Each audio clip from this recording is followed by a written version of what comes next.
The Entrepreneurial Family Man Podcast. Back for another fun episode. Awkward. Just landed a couple hours ago.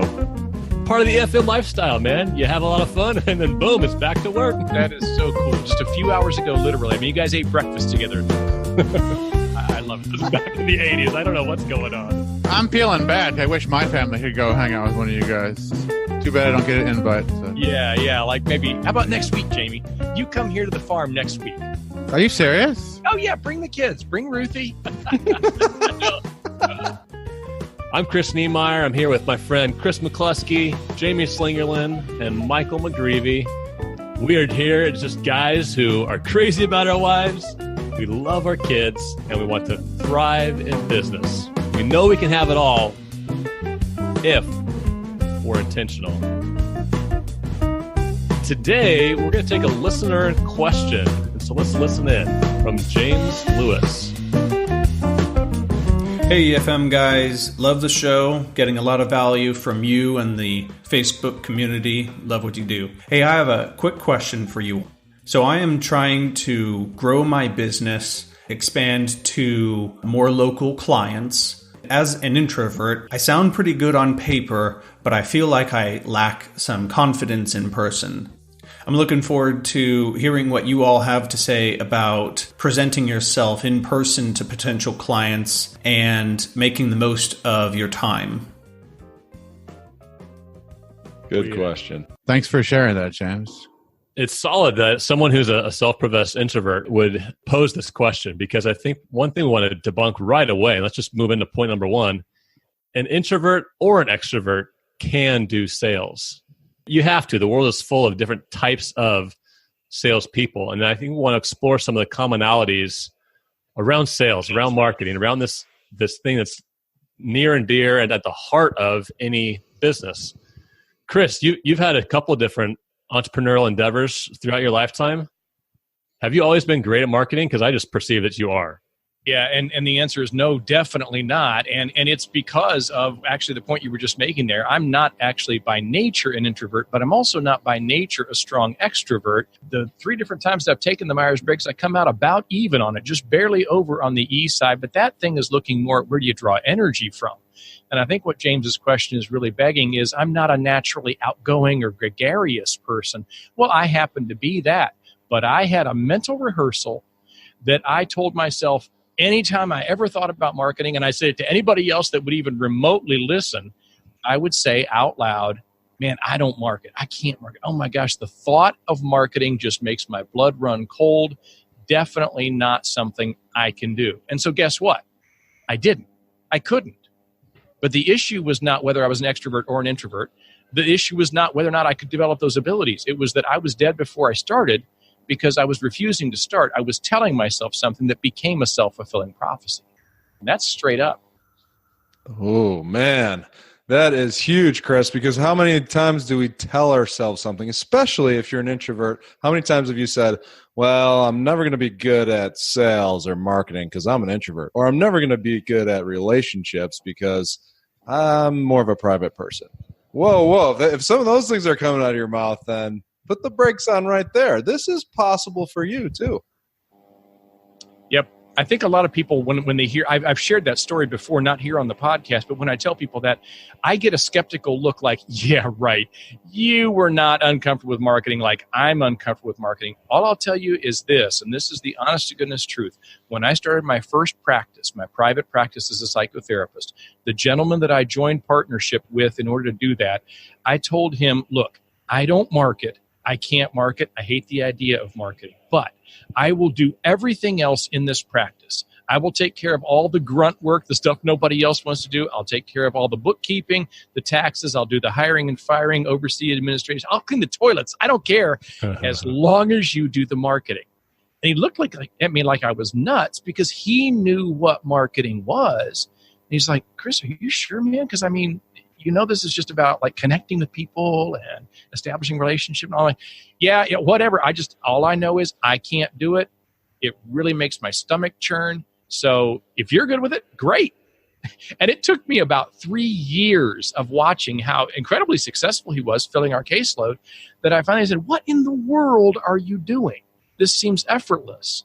And he started taking me on his meetings with people. And it was there that I realized, holy cow, if that's marketing, if that's the establishment of relationship, and that's what's filling our caseload, I can do that. It was a game changer for me. Wow, McCluskey, I'm seeing you at your computer doing taxes, or now I know that you're not the best with technology. I hope you're not offended when I say that. I'm not the best at taxes. Yeah, you make me look good at technology. Yeah, but I was going to say the pot calling the kettle black over there. You just had a wrong idea of what marketing was. And I think probably a lot of us still have a wrong idea of what true marketing is.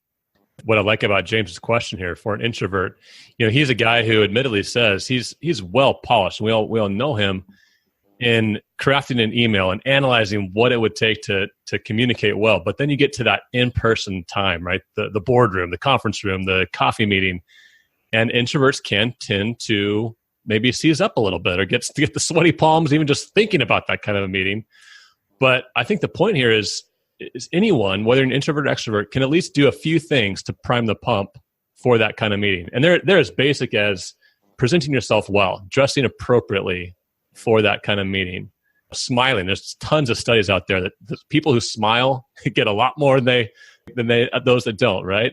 A solid handshake, listening. I mean, there's all these things that you can do regardless of where you are on that I or E spectrum. But let's talk about the actual meeting now. Let's move to point number 2.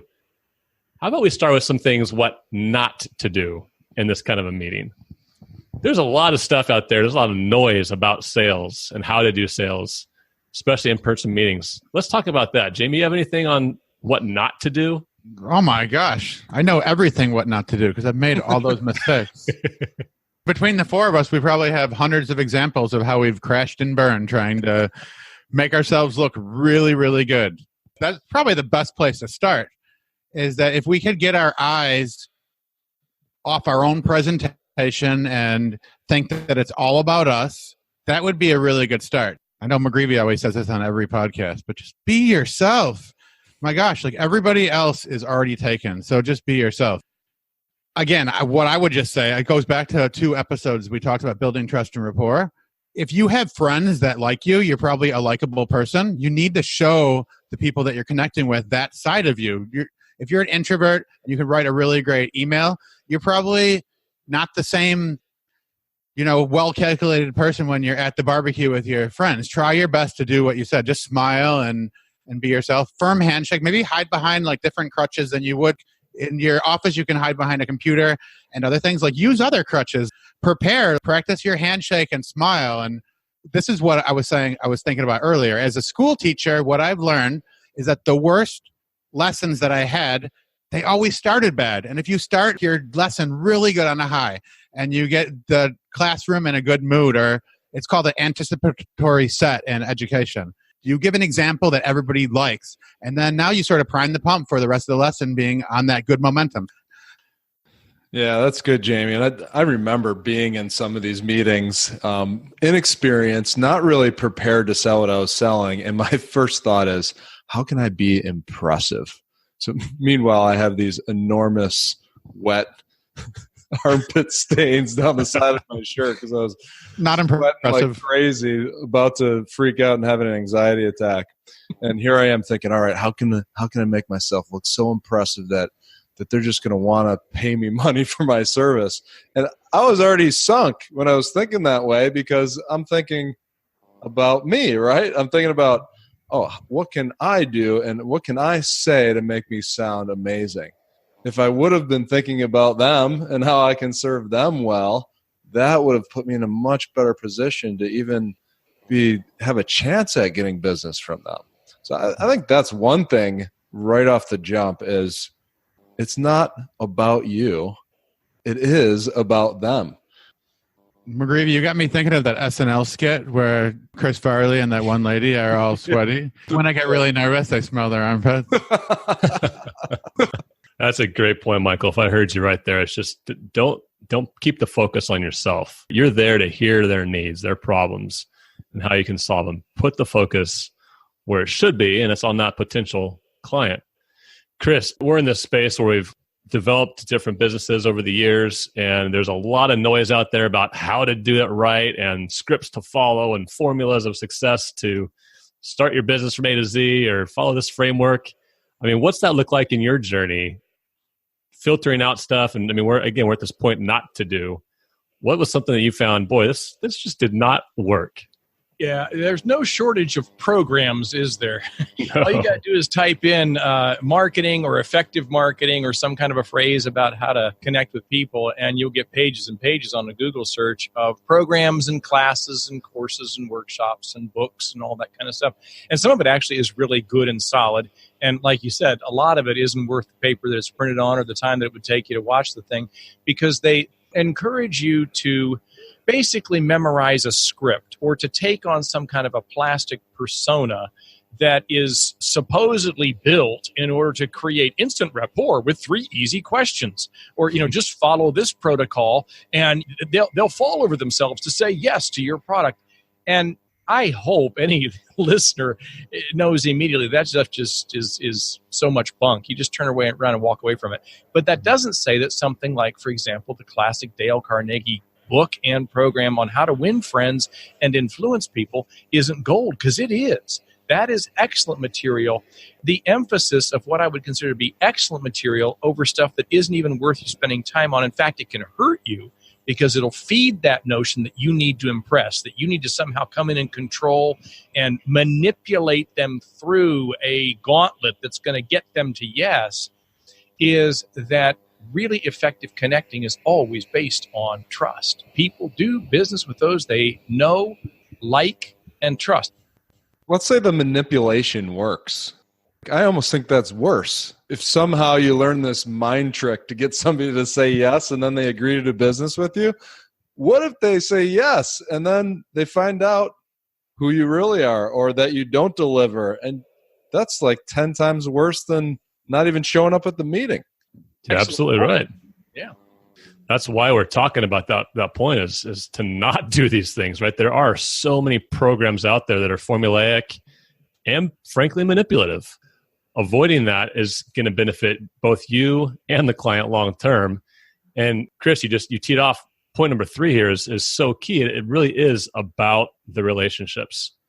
Sales is relational, and it's about how can we connect quickly with that prospect. You mentioned, and I think we've all done this to varying degrees, when you're prepping for a meeting, whether it's online or in person, Google is your friend. People have tons of stuff out there on Facebook, on LinkedIn, on the blogs. And so doing a little bit of research up front to find out, man, where's this person from? What do they like? All these kind of things to find that common ground, because that's how you're going to build that trust right away, especially if someone's coming into a meeting and they know they're the prospect. There's going to be some walls up potentially, right? And so building that common ground and finding that thing or things to connect on is going to chip away at that wall very quickly. Guys, what have you found in your own journey in business that's worked when you talk about building that relational connection quickly? I think one thing is just being incredibly curious, just being interested in the person and being great at asking questions. We've talked about how to ask good questions. They're open-ended. They lead to a deeper understanding. They don't just you can't answer them with yes or no. You can't quickly dismiss them. They kind of pull back the layers on a person a little bit. That's something I try to do is, I really want to figure out who this person is and be interested in that and ask questions that reveal those unique things about them. I'll toss us back to that story I was telling at the beginning about my counseling practice. And when I finally started accompanying my friend, he was a colleague, he was a therapist himself, and I would start accompanying him on these breakfasts or luncheons or coffee dates that he would have. Typically, because we were a Christian counseling practice, they'd be with a pastor. And anybody from the pastoral team, didn't matter who they were, secretaries, anybody was invited. So we might have 2 or 3 or half a dozen people sometimes at the table. That was where we put a lot of our money. And I would go and I would watch what he was doing. And he would just sit down with them and start asking questions about whatever their church was known for. Now, he had done his research, so he knew a little bit about them, knew somebody that attended there, had heard their music minister sing, or something that he could affirm. So he instantly built rapport, and then he would just get them talking about what they were doing if we were heading up toward the holidays, what their holiday program was going to be, and then he'd chat about something else and the kind of counseling problems that come to their offices. And I kept waiting to hear the pitch. When is he going to turn this conversation like, okay, enough of this light chit-chat kind of stuff. Now let's talk about... And it never happened. I mean, never happened. It was just weird.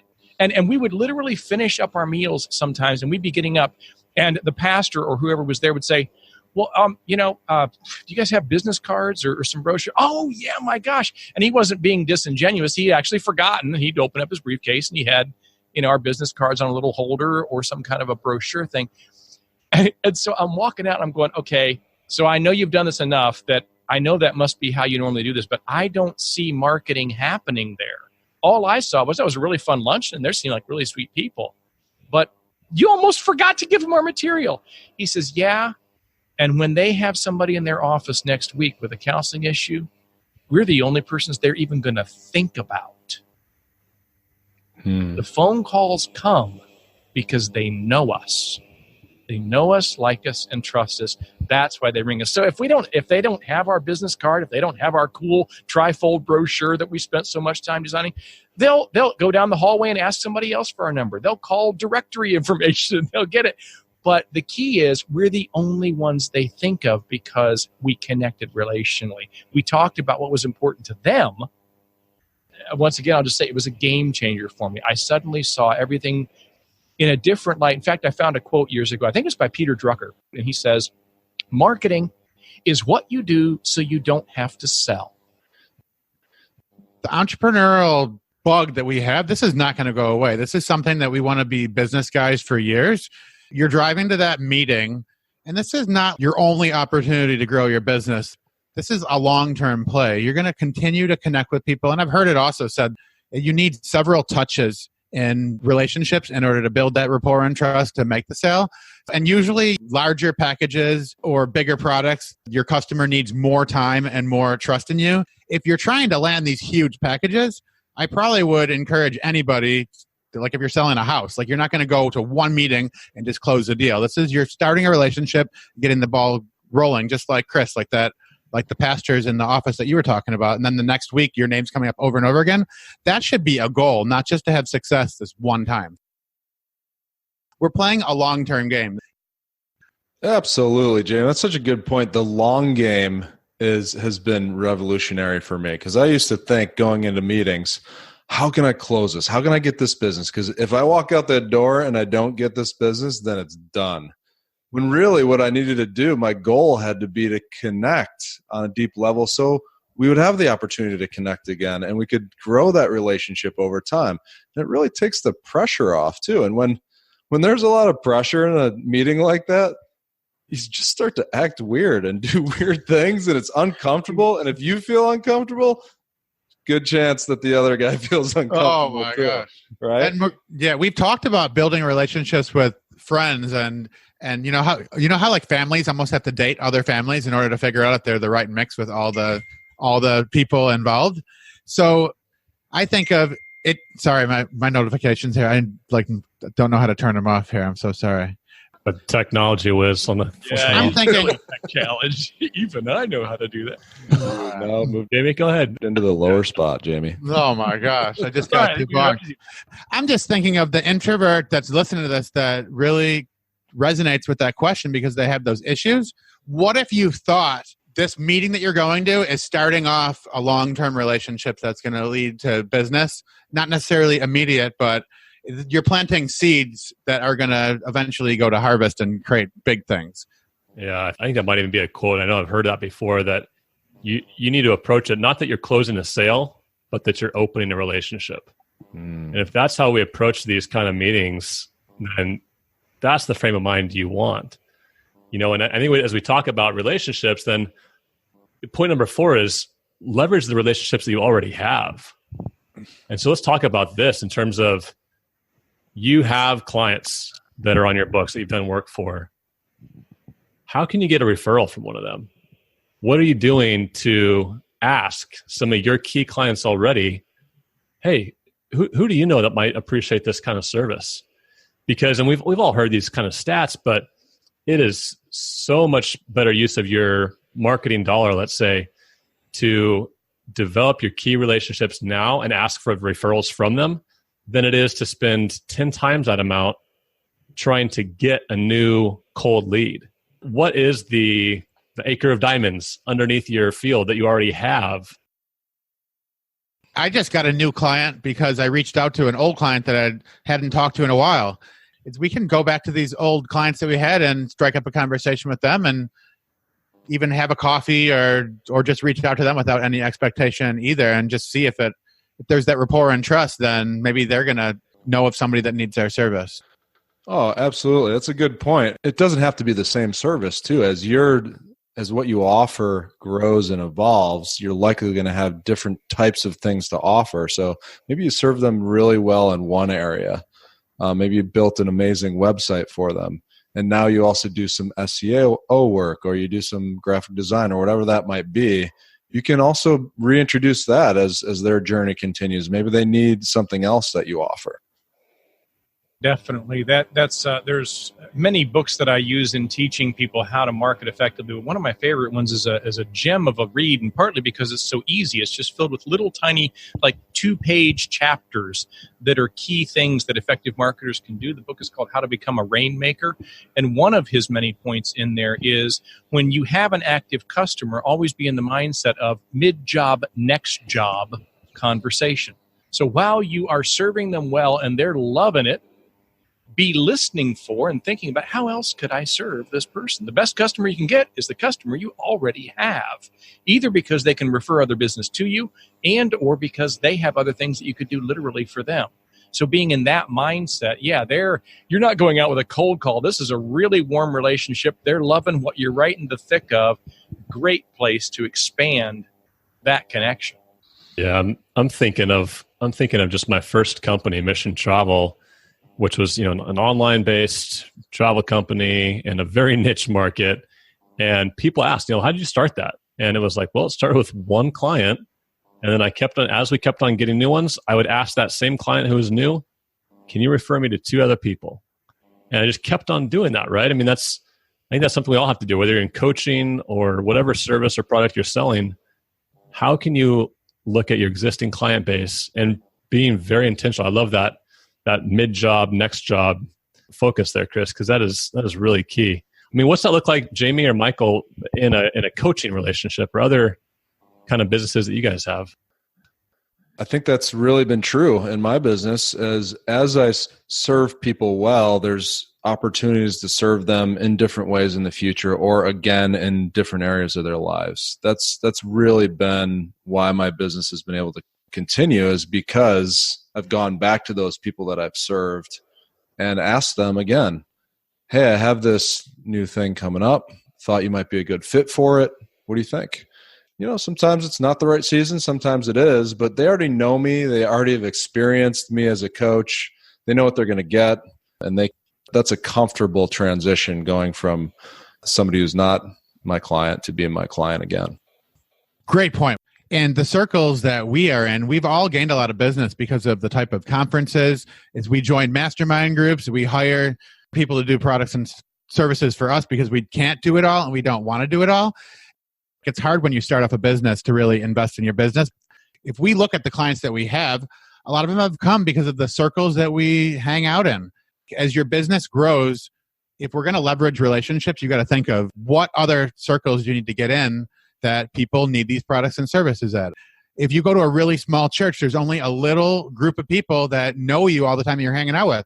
But if you join a community and start connecting with other people, like in a mastermind group that we're in, we all go to a conference together, and then we have wingmen at that conference. Oh, Niemeyer, come over here and meet my friend that I met last year. We paid to be in this mastermind group to have support in our business, and now it's being leveraged because we're going to a conference and we have really close people that are there with us. And I dare to say that these conferences that have thousands of people, we're all 1 degree of separation from anybody at that conference. And it takes some investing to do that, but I've seen it pay off over and over again. Yeah, those are good points, Jamie. If I'm hearing you, you're really saying that there's probably a lot more to our network than we even realize. And if we take a step back and say, boy, I'm connected to these people, and a degree or two separation from just about anyone. So mind those relationships as you're approaching this business. As we're wrapping up here, we've talked about a lot of points today. Again, works for anyone, whether you're an introvert or an extrovert. Jump into our private Facebook community. We love having these kind of questions that we get to tackle, and we do so on a weekly basis. Thank you for listening to the Entrepreneurial Family Man Podcast. Visit efmlife.com to connect with us and others like you who are pursuing success in enterprise, family, and marriage.